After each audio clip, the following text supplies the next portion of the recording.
Mister Nag గా పేరొందిన comedian RCB supporter Danish Saif కల్కి సినిమా గురించి తెలుగులో చేసిన వీడియో సోషల్ మీడియాలో వైరల్ అవుతోంది. ఇద్దరు రియల్ ఎస్టేట్ అంకుల్స్ ఈ సినిమా గురించి మాట్లాడితే ఎలా ఉంటుందో స్పూఫ్ చేసి చూపించారు. కల్కి అనేది రియల్ ఎస్టేట్ ఫిల్మ్. ఒక కాంప్లెక్స్ ఉంది. Builder asking, Kamal Haasan developer. 1 million units ఉంటే కొనేయొచ్చు అని ఆయన కామెడీగా చెప్పుకొచ్చారు. రాజశేఖర్ గారు నమస్కారం అండి. శ్రీనివాస్ గారు నమస్కారం అండి. సార్ కల్కి 2898 ఏడి చూస్తున్నారా? ఏం సార్ అది కొత్త లేఅవుట్ ఇస్తున్నారా? 2898 ఏంటి లేఅవుట్ లో ఫ్లాట్ సైజా? లేదు సార్, ఇది కొత్త ప్రభాస్ అన్న ఫిలిం. మేము 2 ఇన్నోవాలు, 1 ఫార్చునర్ లో with full family I has got. ఓహో, ఫుల్ బాల్కనీ మీరేనా సార్? అవును సార్, 2 మూటలు పాప్కార్న్ తిన్నారు. మూవీ ప్లాట్ ఏమి సార్?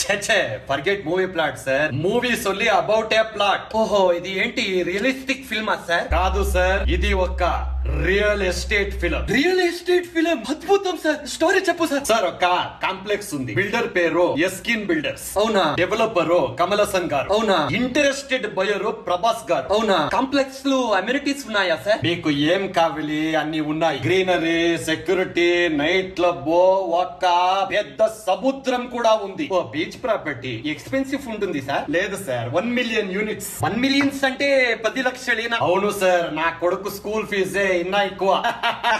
దీపికా పడుకోన్, అమితాబ్ బచ్చన్ ఏం చేస్తారు sir? Normal Hyderabad life sir. ఒక సైడ్ ఫ్యామిలీ డిస్ప్యూట్, ఒక side land dispute. Cinema moral ఏమి సార్? ఇప్పుడు ఉన్న real estate litigation problem future లో ఉంటుందో చూపించారు. 2024 లో రియల్ ఎస్టేట్ ప్రాబ్లమ్, 2898 ఏడీలో రియల్ ఎస్టేట్ ప్రాబ్లమ్స్. అవును సార్.